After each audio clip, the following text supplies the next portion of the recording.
dry and queues grow longer due to this artificial shortage, which has already disrupted the entire transport sector. Kenyans are now forced to dig deeper into their pockets for bus fare, and border operators are being driven out of business. The skyrocketing prices of food items have pushed the cost of living beyond the reach of millions of Kenyans. Many farmers have failed to plant because the price of fertilizer has moved from 3,000 last year to a high of 7,000 per 50 kilogram bag, a price that is well beyond the reach of most farmers during this planting season. It thus therefore means that this year's harvest will be dismal, further compounding the problem of food security in our country. Cooking gas that was retailing as 2,300 in February, just 2 months ago, is now sold at Kenya shillings 3,350. The price of 10 liters of cooking oil, which was retailing at 1,450, now is selling at 3,100. And as already stated, fuel shot up from Kenya shillings 135 per liter of petrol to between 150 shillings and 205 in some parts of our country. Hospitals that rely on fuel to maintain life support equipment are equally in a crisis. The government of Kenya knows that millions of households cannot cope with these prices. The largest casualties, naturally, of this crisis is the vulnerable in our society.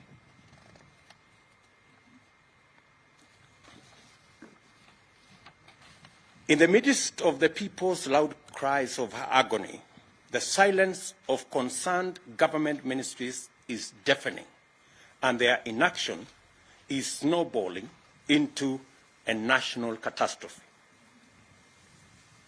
Kenyans are calling on the National Treasury and the Ministries of Energy, Petroleum and Agriculture to address, among other issues, the following. Noting that there exists a consumer protection mechanism to cushion Kenyans from adverse fluctuation in fuel prices, this mechanism is financed by the taxpayer at the pump through the Fuel Levy Fund. We ask, where is the 39 billion shillings Petroleum Development Levy Fund meant for the fuel subsidy program as this crisis deepens? The Auditor General has already raised questions on the irregular and illegal diversion of these consumer protection funds to state agencies and unnamed private entities. She has also decried abuse on the petroleum import system in favor of some preferred and politically connected oil marketers deliberately depriving Kenyans of the subsidy mechanism. Can the Treasury also confirm or deny that the diversion of funds has been used in debt servicing and infrastructure development without the approval of the National Assembly? Can the Ministry of Energy and Petroleum list the import quotas that have been allocated to oil marketers over the last 1 year, and which are these oil marketers by name? The Petroleum Products, that is Tax and Levies Amendment Bill of 2021, whose passage has been frustrated in Parliament, should be processed and all the roadblocks and back and forth between the different departments of government be removed so that this bill can be passed as a matter of national emergency. For the record, this bill seeks to reduce the huge levies on petroleum products. That is the reason why our prices in Kenya are beyond the international prices, including prices in our neighboring countries. Why, we dare ask, hasn't there been any subsidy allocation in the budget in the last 3 years, including in last week's supplementary estimates, where our Kenya Kwanza MPs tried to provide for allocation for the subsidy program on fertilizer, but it was frustrated. Only for the Ministry of Agriculture to engage in the current PR stunts late in the day to pretend to provide subsidized fertilizer. We understand that the ministry is all over the place trying to launch some subsidized fertilizer program. This is not only ridiculous, but absurd. How do you, for example, make a farmer who requires 1,000 bags of fertilizer to queue for 5-6 hours, only for him to be or her to be told that you can only get 10 bags in a very widely publicized launch? I mean, if you're going to give 10 bags of fertilizer, please avoid the unnecessary launch. The high fuel prices are unprecedented and are not due to ordinary market responses to global crude oil price dynamics. Our problem is cruder and more local. This is the result of collusion between monopolistic cartels and economic saboteurs on one hand, and oblivious, reckless, insensitive, and incompetent public officials on the other. Insatiable greed and corruption is driving us over the cliff. The current state of affairs is a clear manifestation of the vestiges of the conflict of interest and state capture that is now pervasive in all sectors of our economy. Kenyans, in their entirety, want an end to the issue of conflict of interest and state capture. The casual and insensitive attitude to the plight of tens of millions of struggling Kenyans is a disturbing development that has emboldened cartels, which have taken over critical economic sectors and are now moving in top gear to capture the state. That is why the benefits, powers, advantages, privileges, and other interests of these barons and cartels take priority over the plight of 50 million Kenyans. This is also why, in the midst of this distressing crisis, the loudest messages from public officials, including ministers, are centered around BBI reggae and Azimio jingle bells and whistles. These turn deafness, greed, and callous indifference must stop. We therefore call on the National Treasury to account for all diversions of funds out of Petroleum Development Fund and to restore the fuel subsidy mechanism without delay. The Treasury must rise to its constitutional accountability and live up to the Public Finance Management Act. Failure to do the right thing will convert the national treasury into a cog in state capture and corruption that will destroy our country. We demand that public officials responsible listen to the agonized cries of millions of suffering Kenyans and abandon their exclusive and destructive subservience to cartels and barons of state capture and do something about the rapidly deepening economic crisis. This is a statement by Kenya Kwanza. I will take one or two questions just to clarify the statement that we have made.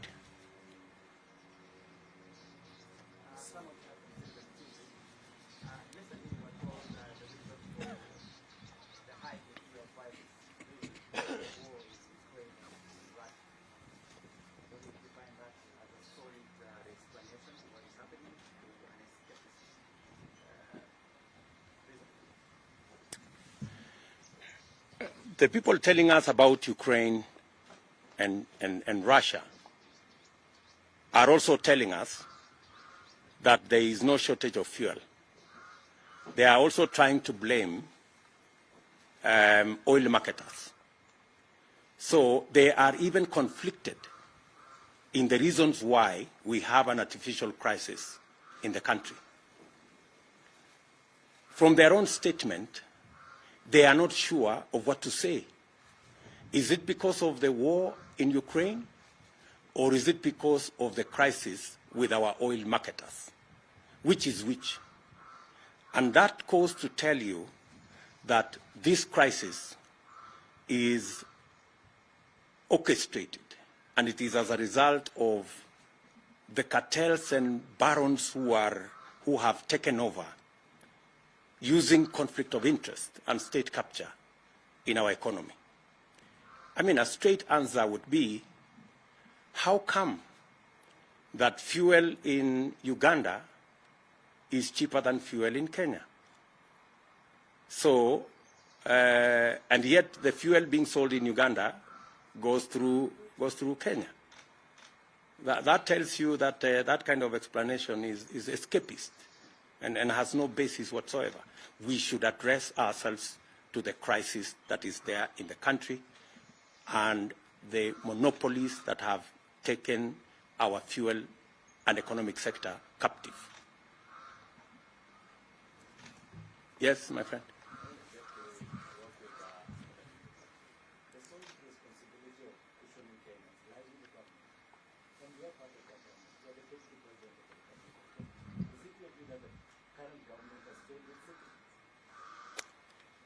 Kiru, Yanet, you don't live in Kenya. I mean, honestly. You know as much as I do the situation in Kenya. You know that what was government is now like the opposition, and what was the opposition is now behaving like it is government. It is that confusion that has visited on the people of Kenya an accountability problem, because there are no more clear lines between the people in the opposition and the people in government, because greedy people who are supposed to be discharging their responsibility on the other side of government, because of greed, decided to come and become cartels and barons in government. So the responsibility we are discharging here is because we believe in the citizenship of our republic. This is somebody else's responsibility, but we are forced to do it because we have the interests of the nation at heart, and we want the right thing to happen in Kenya. We would have chosen to keep quiet, but the crisis in Kenya cannot allow us to keep quiet. Yes. So the president has signed a supplemental appropriation bill out of which 34.4 billion to be released to oil market. Does this address your fears?